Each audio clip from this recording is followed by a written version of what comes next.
Good afternoon. It's time for another episode of Get to Know Her. I hope you are ready for this one. I'm very, very excited. I'm your host, Monica Graves, by the way. And today I am interviewing Rosemary Judd-Archer, who is an incredible human. And I'm going to give you the formal introduction in a minute. But Rosemary and I have known each other since 1979. So we got lots to talk about, and we're so excited to have you join us. We're going to be reflecting on some memories of growing up together and then get into some other good stuff. So thank you so much for being here. Have you guys been on Brenda Bedome's website lately? Because I want you to go on there, brendabedome.com, and check out her amazing spring line. This is one of her coral tops. I do feel like I'm from the island of Themyscira from Wonder Woman. I hope I'm pronouncing that properly. I feel like an Amazon goddess in here. It's got that beautiful ruching, crosses over. It's very flattering. And she even does a beautiful dress like this. So if you guys want to feel like an Amazon princess this summer or goddess, I suggest you go on Brenda Bedome's website, use the coupon code Get to Know Her, because if you don't use it, you won't get the amazing deal that she's offering our viewers, which is 21% off. So make sure you do that now. I want to introduce Rosemary to you because I'm so excited.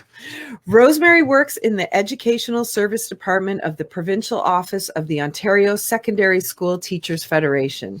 Having taught for 19 years and 1 semester, 3 different countries, 6 different cities, private and public systems, from English in New Zealand and France to Kingston Women's Prison to French in Toronto, from JK to grade 12 French immersion, business and language and sociology and drama in Belleville. She has worked in and with all classrooms that exist in education. This experience has given Rosemary an appreciation for and an ability to reach all educators at all levels in all settings. Her professional curiosity with respect to Rosemary gave me a word I can't pronounce. Pedagogy, sorry, I don't think I'm pronouncing that properly, and curriculum shows in all that she does. Rosemary is often assigned to lead writing and presentation teams and work groups, to present at conferences, and to sit at government provincial tables aimed at highlighting and addressing social inequities in policy and practice. She has an ability to recognize, encourage, and enhance the strengths of those with whom she works. Rosemary reads, writes, speaks, lives education in all facets of her life. She's truly awesome. And here she is. Hey. Rose, how bad did I screw up that word? Pedagogy, Bob. Pedagogy. Pedagogy, got it. So I did say it right in the end. I think so. Okay. Yeah. It's all good. Oh my God. Welcome to the talk show. Thank you. This is so awesome. I'm so happy to have you here. I know, it's fun. There's a thing that says you're in the show. Like the show. Oh, wow. That's cool. So you enjoyed refreshments in the back room, in the virtual green room? You had a pina colada, whatever you want. I had the sparkling water. That's great. So I have to ask, how's the weather where you are today? Hot. Yeah, it's but so it's hot. Cool in my basement, and I have my slippers on, so it's all good. Oh, that's good. That's so good. That's great. So Rose, I have so many questions for you, but we need to take the people back. Before we do that, my first question I always ask my guests is I don't ask everybody what did little Rosemary want to be, but I'm going to ask you, what did little Rosemary want to be when she grew up? So maybe we should start with that, and then we'll do a little reflecting. Does that sound good? Yeah. And then we're going to come back to that question that you just asked me, and I'm going to talk about that in relation to my focus and center stuff, because it's geared to that question. But okay. I will tell you the what, because you knew the what, and everybody knew the what, because I started the what, I think, as soon as I had stuffed toys that I lined up on my bed and told them what to do and how to talk and how to be, right? So I was one of those people that really, truly blessed in knowing the what really early. It's taken me years, decades to really understand the why, but I knew the what, right? I knew I wanted to teach from a really young age. And you know that, like I was teaching figure skating before I could really even figure skate myself, right? All the foster kids we had, I was teaching them to read, before I could really read. Like, I'm one of those people who it was just there. Yeah. And it's rare. It is rare. And I do recognize the blessing of that for sure. That's right. I love that. So with that, when we're little kids, I think I'm laughing at how you and I became friends, because I also, when I was little, wanted to be a teacher. And so we were like a couple of bossy boots, probably. The universe brought us together. And I remember walking up to you in Mrs. Love's class at Woodside Public School. And she said, everyone, well, first, before I walked up to you, she introduced you. This is a new student. This is Rosemary Judd. I would like you to make her feel welcome, blah, blah, blah. And I remember I got out of my seat and I said, my name is Monica Norman, and we're going to be friends. I don't think I asked you. I told you. No, you didn't ask me. And actually, you said, you're going to be my friend. Right. Like, okay. Because you were a lot bigger than me. So That's right. I was in grade 5, and the height difference was like, I was towering over you. Yeah. And I was short, right? I still am. But okay. But it was so yeah. But Rosemary, I have to acknowledge something about our friendship that I have always loved about you. And I mean, especially in our younger years, was you were very, very disciplined with school. You did not procrastinate. You had a lot of activities going on outside of school that you were also very committed to. So you were the kind of person, as we got older, if we were out till 2 a.m, you were still up at 6:30 for ice skating or whatever it was, right? Yeah. You've always been like that, but you've also, as a kid, you always had this like amazing rebellious side that I loved, because I was like a bit of a scaredy cat, and you were the one that was like, come on, let's do this. Let's try this. And not crazy stuff, but remember when we were at your house and we climbed out onto your, out of your bedroom window and hung out and sat up on the roof? I mean, it was a very good thing that we did that, though, because think of all the times that I locked we were locked out, and then that was the way to get in. Like, so could we do that? But yeah, that slanty roof, like, it was so awesome, right? It was so awesome. Yeah, and we got in a lot of trouble for that. We did. Yeah, I think it was a neighbor who called your mom at work, and your mom had to come home from work in her gremlin. Yes. Remember the gremlin? Yeah, I remember the gremlin. With the seats in the back. Yeah. And then along with that rebellion, Romy, you also had like this very adventurous side to you, which I guess that can be considered rebellion too, but more adventurous in that you like to try things all the time. So remember when we first learned how to cook? Like, basically when we first learned how to turn on a stove, I'd come over and we'd make these like amazing omelets, and your mom had run out of cheese. Amazing. No, but your mom had run out of cheese, and you said, well, let's try cream cheese. That might work. And we dumped that cream cheese in. It was so gross. Remember? But that was you. You were so like, if that doesn't work, let's try this. Like, you were always a problem solver. And I guess what I'm trying to say is I don't ever remember you putting limitations on yourself in anything. Well, and I don't think that came, I mean, I guess in part that comes naturally, but I don't know, nature and nurture. We could argue that, there's definitely not enough time here to argue that, but but my parents never did like put limitations on me, right? Ever. So I know that that's where that came from, right? It was, I could do whatever, be wherever, be whoever, as long as, okay, you said you'd skate.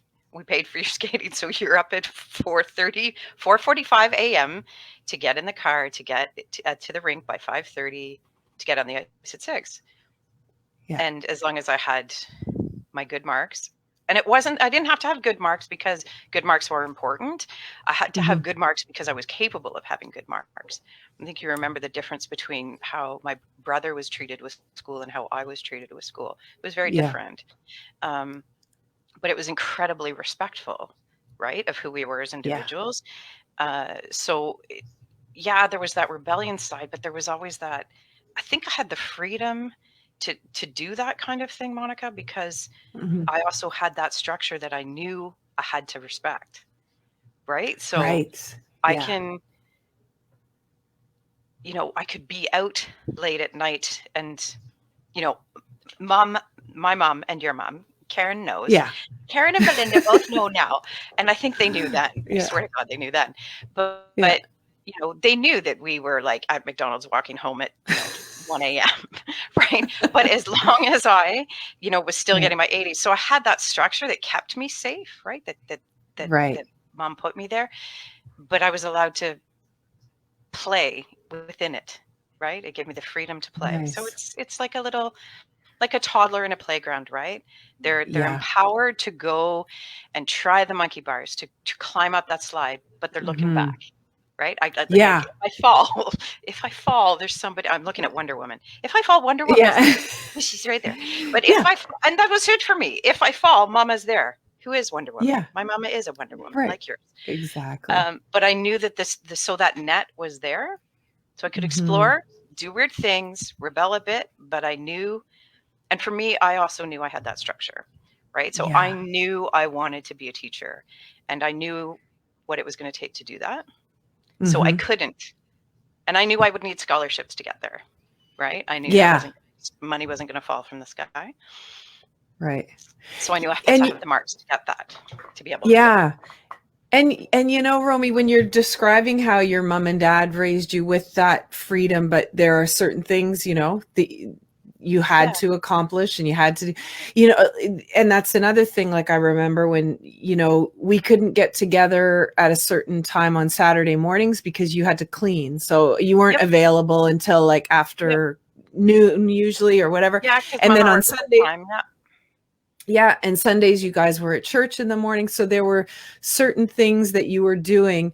But you also I remember as a kid, kind of struggling with my time management, but you knew okay, so I need to do this and this, and then I can get over to Moni's house by 2, and it's going to take us 4 hours to walk to Oakville Place and back and sit at McDonald's with our feet swinging over the edge on Lakeshore in Oakville and eat French fries and drink milkshake. Yeah, but you kind of, it was like you were already a time blocker at the age of 14, Yeah. So I think it's just because I really wanted to do all those things. I just really wanted to do that. I really wanted to be able to be a teacher. So I knew I had to have good marks so that I could get the scholarship, so I could get in and be able to afford it. And I knew I wanted to spend time with you and not lose friendships. And I knew I needed to have a safe space at home. So I needed to help home. So I knew I wanted to do those things. So I don't think I never actually sat down. Right now I sit down, right? Or now my phone yells at me because I put it all in there. But, we didn't have those things then, and I didn't block it. I didn't use a planner. I just knew, Moni's having a party and I want to be able to be there. Yeah. Right. Yeah. So if I want to be able to be there, these things have to get done or I won't be able to be there. Exactly. Okay. Speaking of being there for me, I do want to highlight one epic time. You and Clive, your husband, were both there for me. But you weren't married yet. No, you weren't married yet. Yeah. So I was in a relationship in my 20s and, not the best one. And I did the big breakup and it wasn't an easy one. And these two came and helped me clean my apartment out. Clive was working for Doritos at the time. Hostess, for Hostess, and it was a big Dorito truck, and we piled all my stuff in, and it was so amazing. And then I just remember that relief, and we had the tunes on, and we were singing, and it was like, yay, you did it, It was such good. That's one of those moments, right? Yeah. There's those McDonald's walking Oakville Place memories, right? That all kind of blur. Yeah. And then there's a couple that stand, right? There's a couple Knights of Columbus nights. Yes. With all of us, like with Catherine, with everybody, like it's Yeah. just all there in my head. But definitely the chip truck eating, I think we ate dill pickle chips. It was like disgusting, but all your stuff was there and you were safe. Like Moni is safe. And that was after we had had some time where we weren't fully connected a lot because I knew it was a bad relationship. Like, but the importance of not losing contact with people, even if what they're doing in the moment isn't something you support. At some point they might find their way back to you, and you want to be able for them to know that you're there. Exactly. Right? So when and it was a no-brainer. Like for me, for Clive, it was a no-brainer. It's like, Monica needs us, boom, we're there. Like we're there. Oh, it was so awesome. Oh God, we had so much fun. And Trent University, the tobogganing and the parties. You're right. No. No, she just parties here. Okay. That's right. And even then you were so organized. Remember, you'd make all your little meals. You had your soups and your mom gave you like a deep freezer to take to school with you. And I love it all, Rose. It's so amazing. And that's all those things are really like about, it's just like resilience, right? Finding ways that'll work, finding ways that support what it is you want to do. But it comes out to, what you want to do and why you want to do it. And if you know your why, you can do anything. Yeah, exactly. Yeah. So Romy, I really want to talk because we could talk for 6 hours easy, but we do. And we do. We just happen to be other people are listening, but whatever. That's right. So one of the things I really want to know, because I don't even think we've ever talked about this, is, you went through, you did all your education, you became a teacher, you traveled, you did, all the things I read in the bio. And then at some point you were like, I need to get out of the classroom and I need to be a woman in the union and start, like what happened? Wasn't that though? As you said that, I'm like, no, it wasn't that. Like it wasn't. There wasn't a moment, right? Okay. Remember, Daddy Peter was of course, OC, right? He worked for Canada Post, and he believed in his union, right? He wasn't like a staunch anything, but he definitely believed in his union, and I knew that. And he thought it was a good thing, and I knew that we had benefits from that. Like I knew there was really good things about belonging to a union. And I knew when he had gone on strike, and I knew stuff from when I was younger. Then, if you remember, my first teaching job in like Ontario was, other than overseas, but my first one in Ontario was in a private school. So that job was hard, right?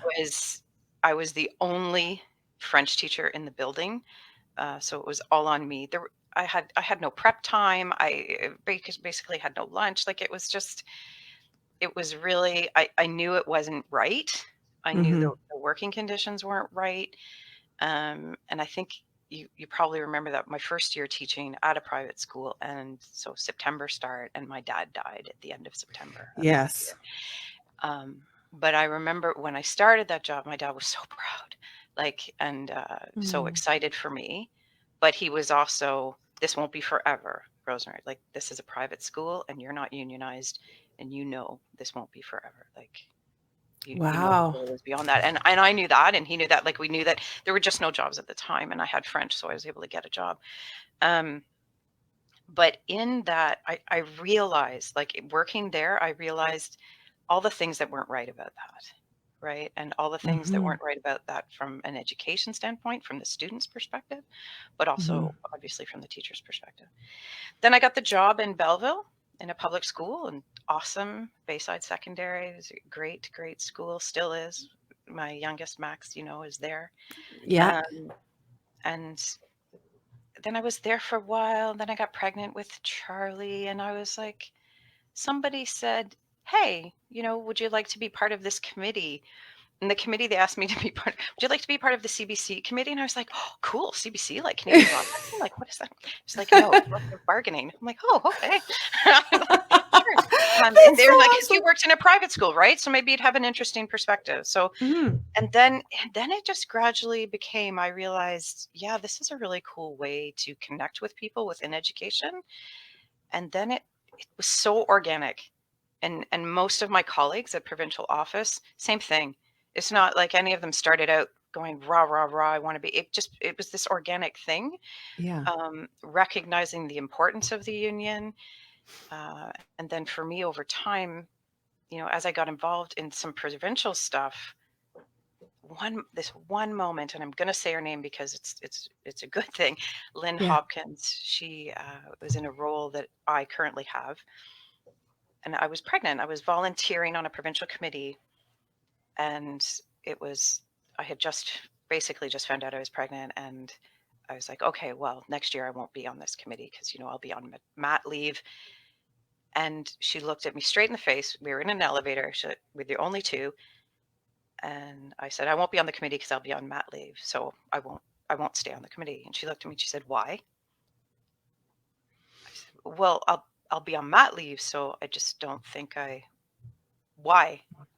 She's like, so. Oh, wow. Okay. She said, I think it would be great if you stayed. I think it would be great. You could find a way.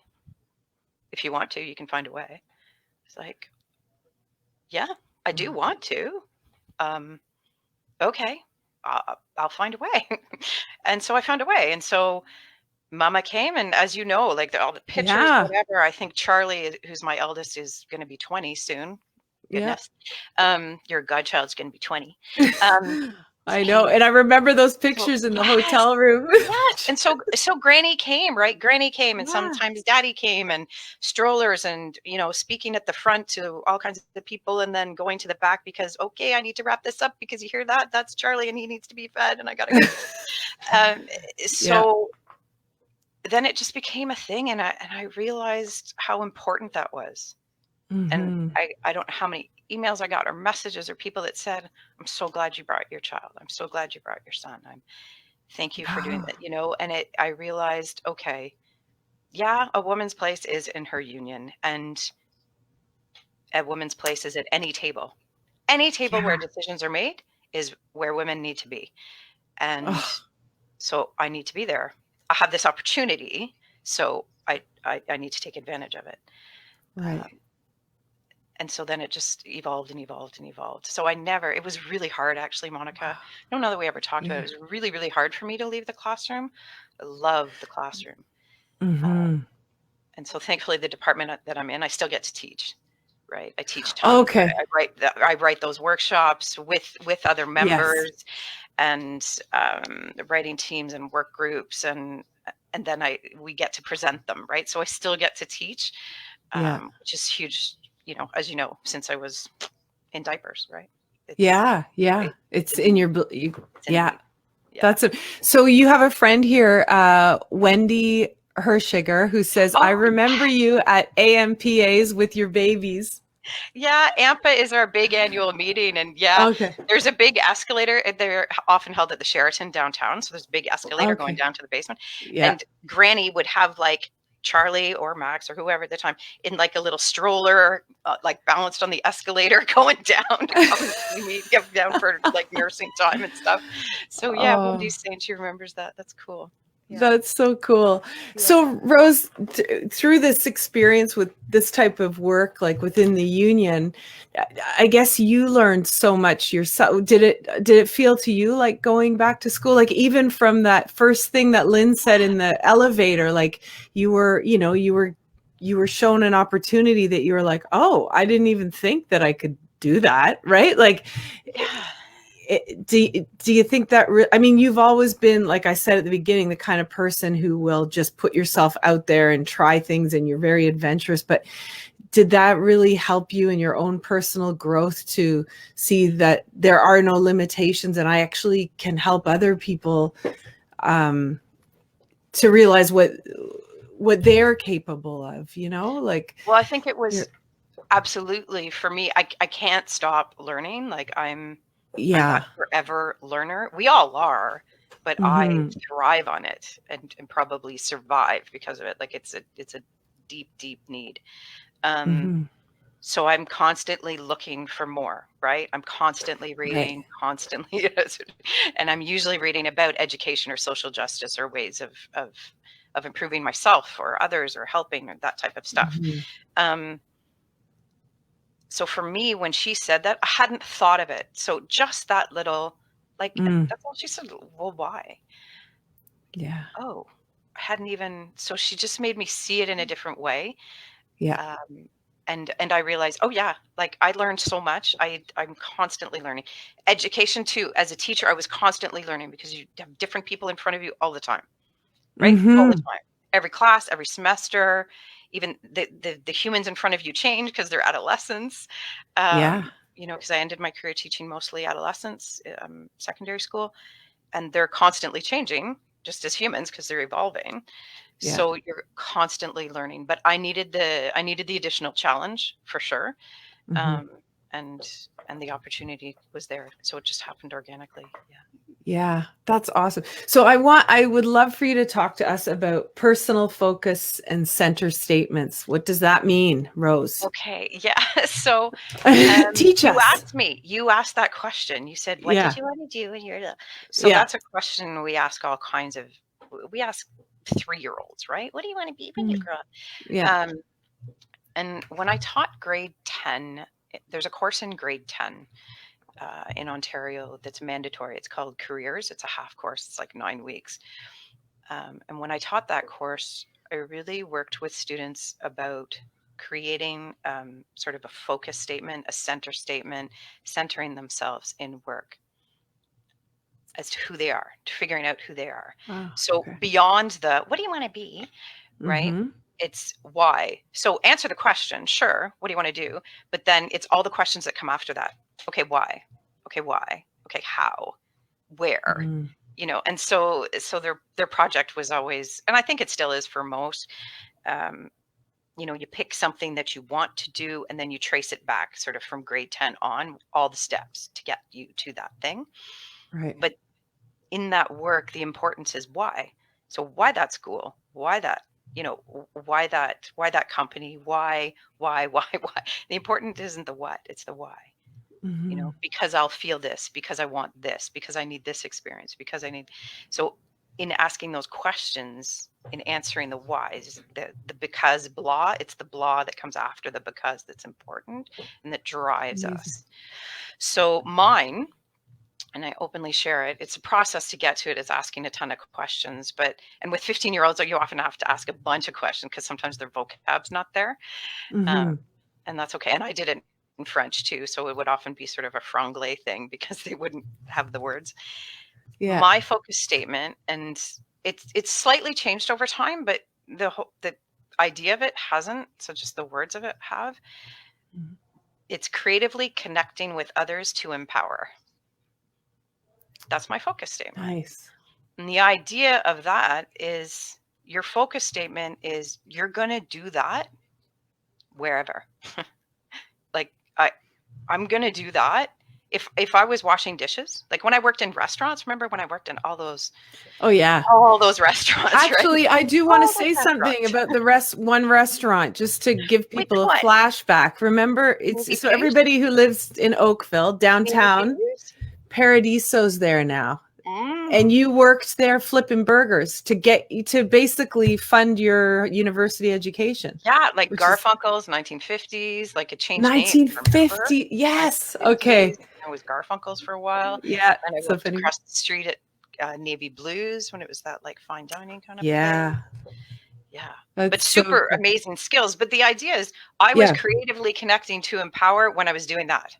I was creatively connecting to empower when I had my dolls lined up on my bed. I was creatively connecting to empower probably at Knights of Columbus or at McDonald's or walking to Oakville Place with you and everyone else from Woodside Wonder Women, right? Yeah. Like it's your why. And when you find it, you can then find maybe a domain, I forget the English, like an area, a field of study, a field of interest or job market area, a sector where you're going to get to do your why more often. Right? So, yeah. And then that's good. And it's actually okay if you don't. Like if you don't find a job or whatever, that's okay. Maybe you'll find a bunch of hobbies that let you do your why. And that's cool. There's nothing wrong with that. Landscape in the day and make your money and pay your bills and put food on the table and then have your band in the evening. And that's cool. As long as you nurture your why, like your focus, your center, you'll be good. Right? Yeah, that's so great. So I love hearing this because, you know, being a woman who doesn't have children, I don't really know what's going on in high school and what I mean, I know some stuff, but I didn't know about this this career course and the steps to the why, which it's really cool because my thing is always, I look at these kids who are getting out of high school at 17 and I'm like, how could they possibly know? I was so messed up. I didn't know until I was, you know, in my 20s, but we never had like a discovery sort of opportunity like that. So I was going to ask you as well, have you ever worked with students where they're so stuck, like I want to be a fireman, and then as you go through the whys, they're like, oh my God, no, I don't want to do that. I had several morning, and I had several arguments with parents as well. They were the hardest ones.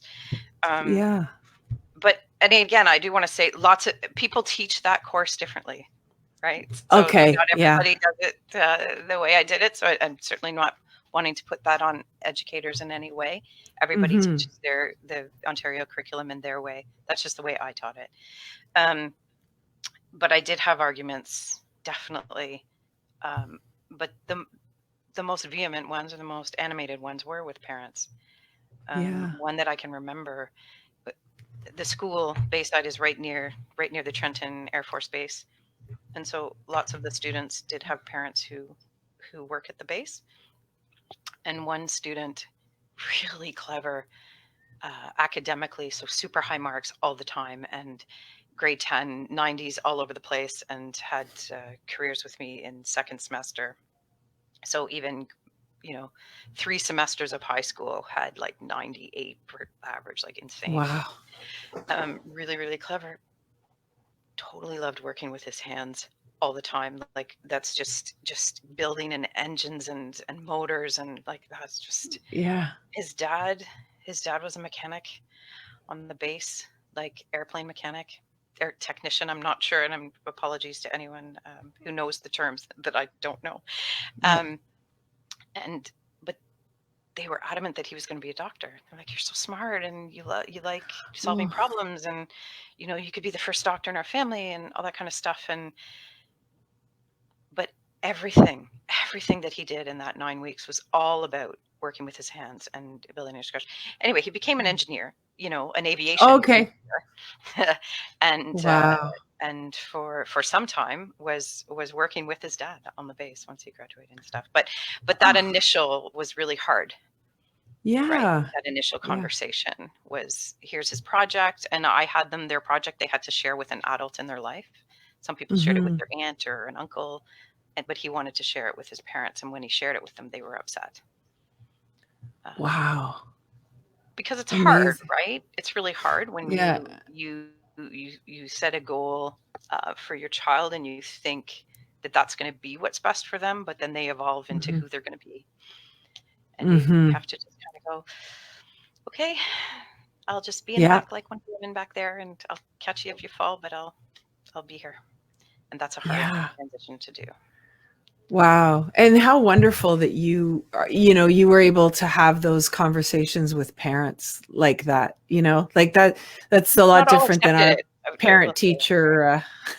Not all accepted it. Definitely not. Right. Not all parents accept that their 15, 16-year-old is making the right decisions for themselves, and that's okay. Some of them aren't. You didn't make the best decisions when you were 15 or 16, and I made several that weren't the best either, right? So we all need the backup. But when it comes to that deep why work, they're usually pretty honest.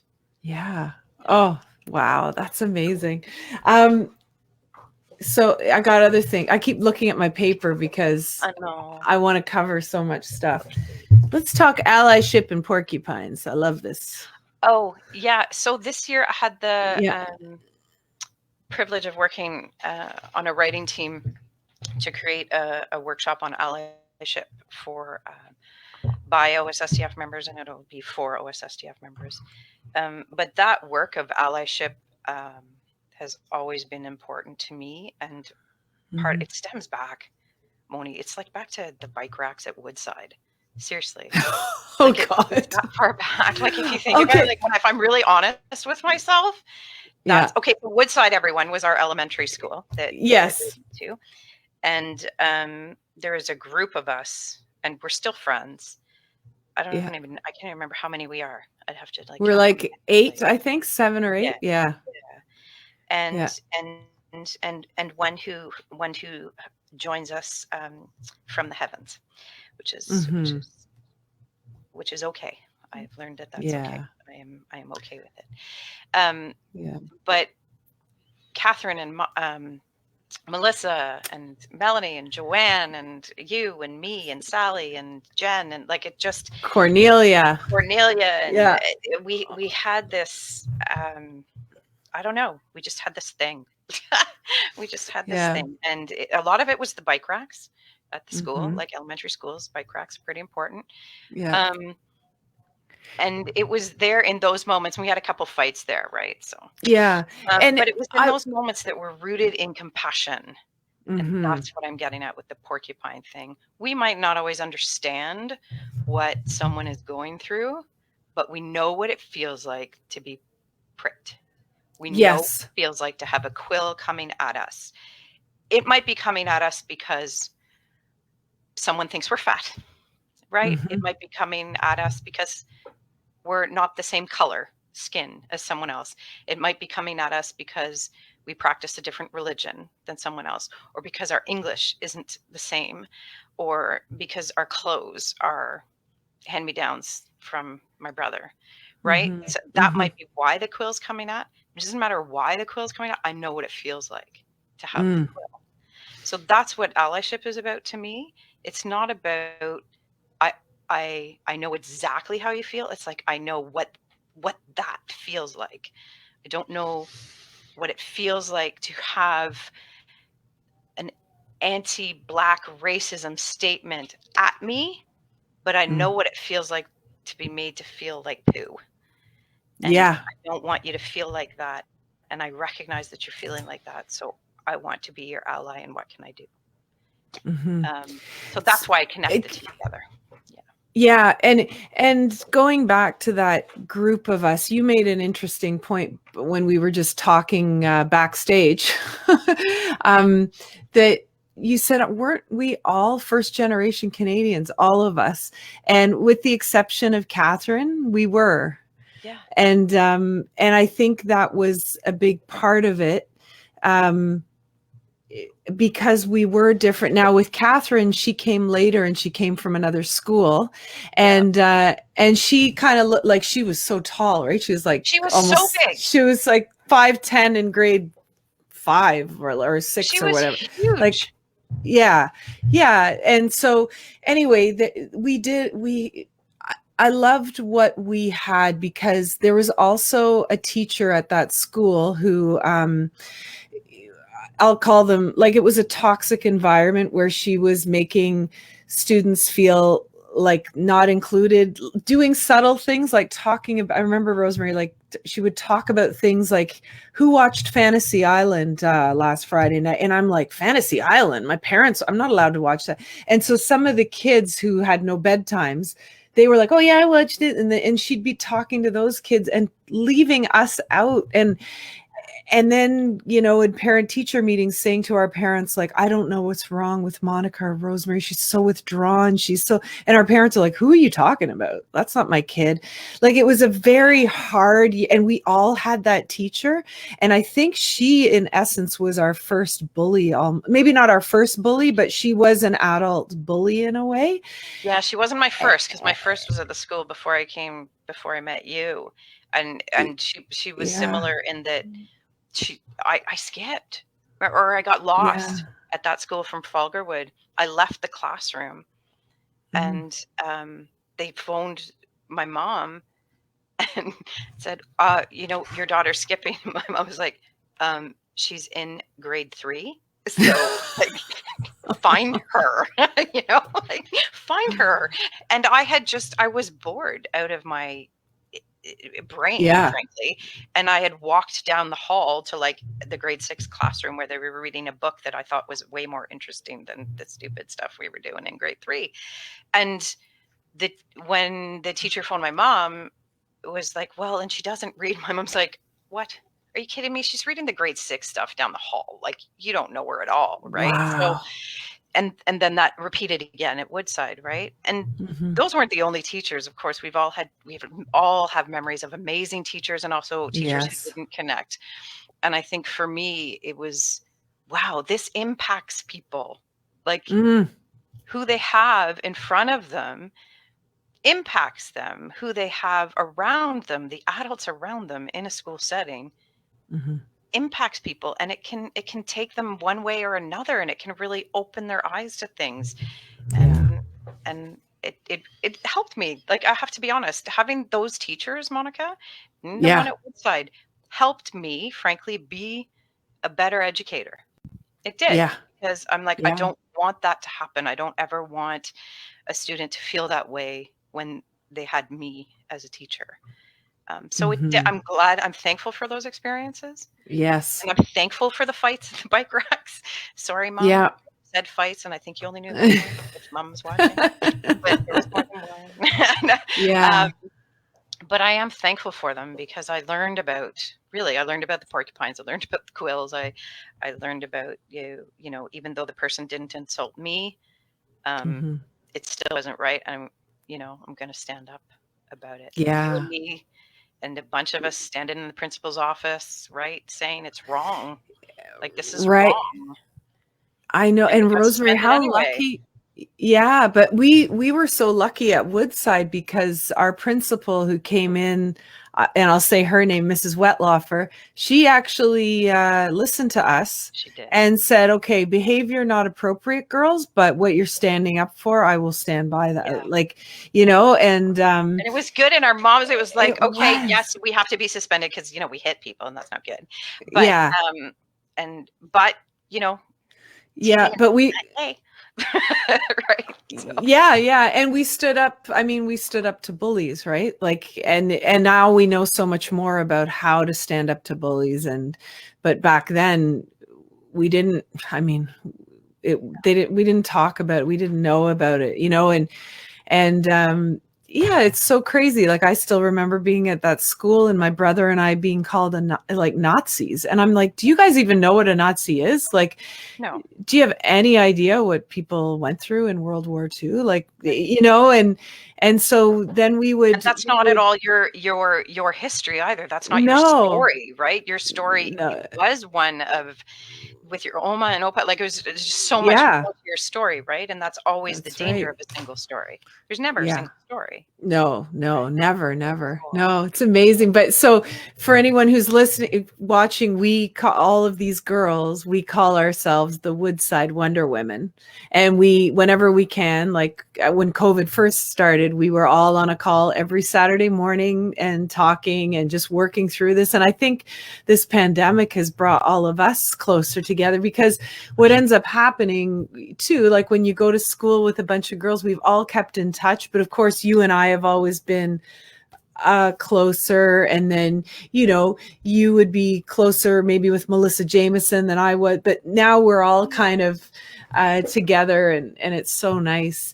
And Romy, I wanted to ask you too, because this is something that's been on my mind, and I wrote a blog about it this week, was the whole idea of the world going back to normal. You're actually one of the first people I think about, because you have been the most inspiring, powerful person I have seen navigate through this pandemic. First of all, you have 2 young men living in your house. Well, Charlie's, going to school in the States. So you've had to manage that, the scariness of it, all of that. And you were a woman who was spending 65 to 75% of your time in the car for work. Yeah. and now you're able to be at home, you're able to be with your family. And one of the first things you did was you said, I'm going to take control of my health. I need to take care of me. And you've been working out every freaking day. I know. Like, I can't even believe it. You've totally changed. Like, exhausting work. You're like, I get these sweaty pictures of Rosemary every day. I'm like, holy shit. Yeah.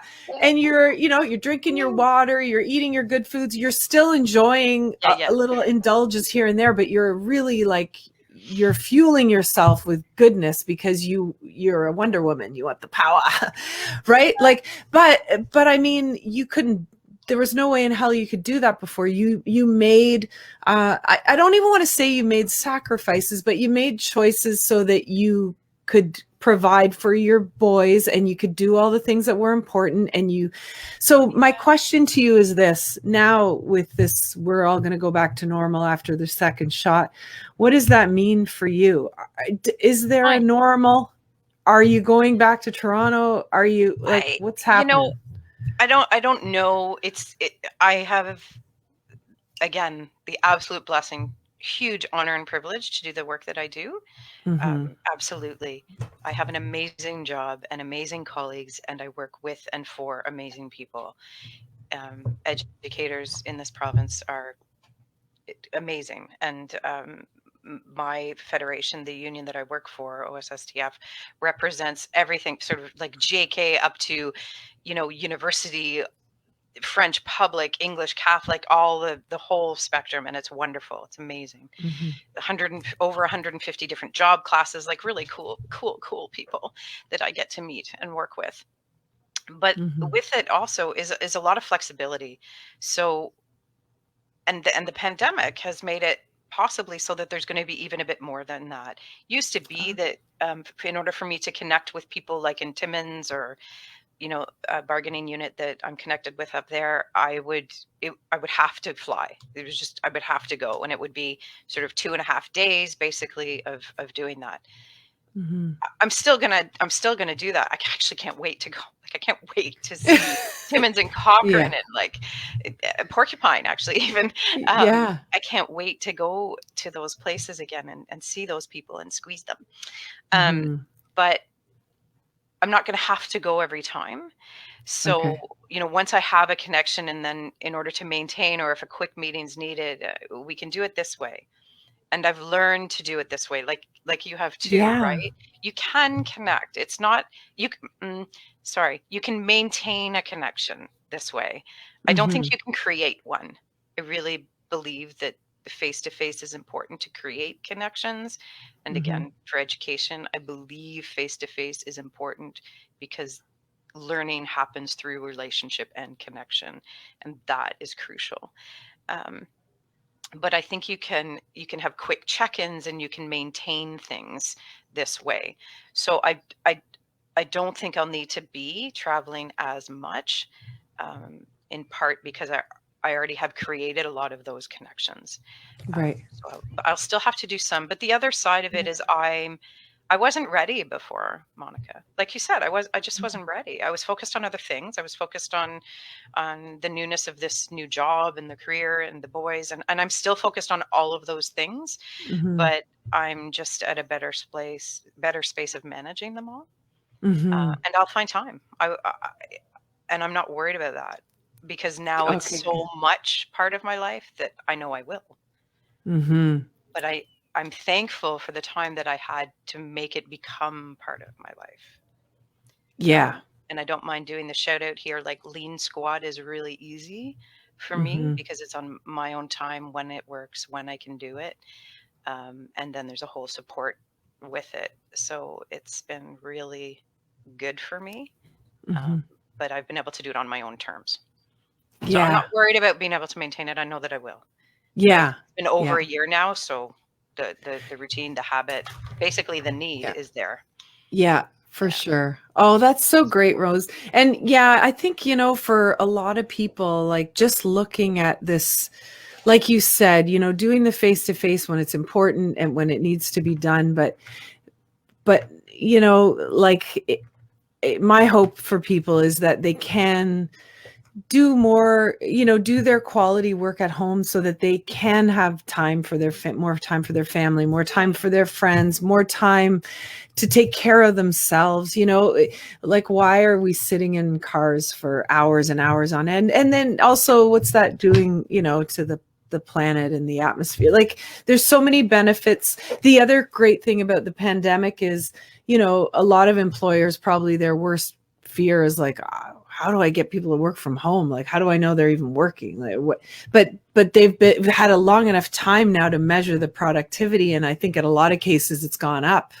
I think in many cases it's gone up. That's what the data shows, and I think there are times where you need to be in person. And like I said, writing teams, group work, there's going to be times, and I love my colleagues, no question, right? So I'm going to need that connection and want it. But it possibly won't be as often. And like I said, when it's people that we already know, and we've created other ways to connect that work. Right? And we've had enough time with it, frankly, now to know what's going to work and what's not, right? To know, okay, this didn't work, like virtually. So that we're going to be doing together on this day at this time, right? So I think there has been some, as much as it's awful that it's gone on as long as it has, because there has been a lot of suffering, and I'm not, I don't want to diminish that in any way, but because it has gone on for so long, there has been a lot of learning that has taken place. That's for sure. Maintain that learning, actually learn from it and use it moving forward.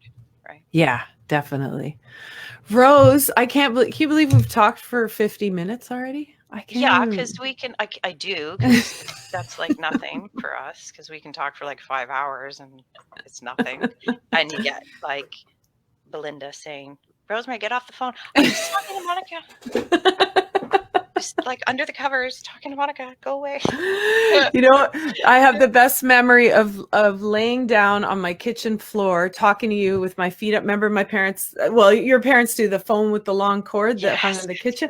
So I'd back it up into the hall because my mom and dad would be hanging out in the kitchen. And then I have my feet up and you would be telling me something. And I'd be like, oh my God, oh my God, oh my God. And my dad would be like, there goes my daughter again, having another religious experience in the hall with Rosemary. And I was like, so fun. But it was so awesome. Like your parents, I mean, your mom and dad, they were amazing to me, when I'd come over, and same with my parents, with you. Like it was like, you'd come over to my house for a party and I'd be like, where the hell's Rosemary? Oh, she's been upstairs sitting at the dining room table with your parents for the last hour. Like, it's like the party's in the basement, girl. But but a guy got bored and Wolfgang had something interesting to say. So, and then you and your dad coming over on Christmas Eve, and your dad was I loved like all of his quirkiness and how he'd be like, oh, there's you've got a new hi-fi here, Wolfgang. Very interesting, very interesting. Now it's got a tape deck on it. Okay. And he's like checking out all this. It was so cute. I loved it. And then your mom and dad even came up to the farmhouse once. Remember? They did. Yeah. So crazy. It's awesome. I need to get up there. I know. Well, we're going to have our Wonder Woman reunion up there for sure. We'll get Connie to come down from Thessalon. Thessalon. Yeah. I think that would be great. I think we should say that she lives in Themyscira. Themyscira, yes. Instead of Thessalon, because then she's like Wonder Woman coming down. Yeah, exactly. Okay, awesome. We'll do that. That's amazing. So, Rose, I'd like to invite you to Instagram after party, if I may. Okay. Yes. Okay. So I'm going to tuck you back in the virtual green room. You can hang out and wait for me there. I'll go have a drink. Yeah, fill up your drink. Okay. All right. Thank you so much, Rose. That was amazing. See you soon. Oh my goodness, you guys. Thank you so much for tuning in. That was so much fun. And what an amazing woman. Amazing educator. And, I wish I'd had Rosemary as a teacher growing up, but I've got her as a teacher, as a friend, which is just as awesome. So you guys, please remember to go and check out my friend brendabadome.com and grab yourself a nice little top for the summer and cool off in some comfy clothes. brendabadome.com, use the coupon code Get to Know Her. You're going to get 21% off of your order. And we will see you back here next Tuesday with another chat with another amazing woman. Thank you so much, and keep on showing the world your sparkle. Stay cool. Bye for now.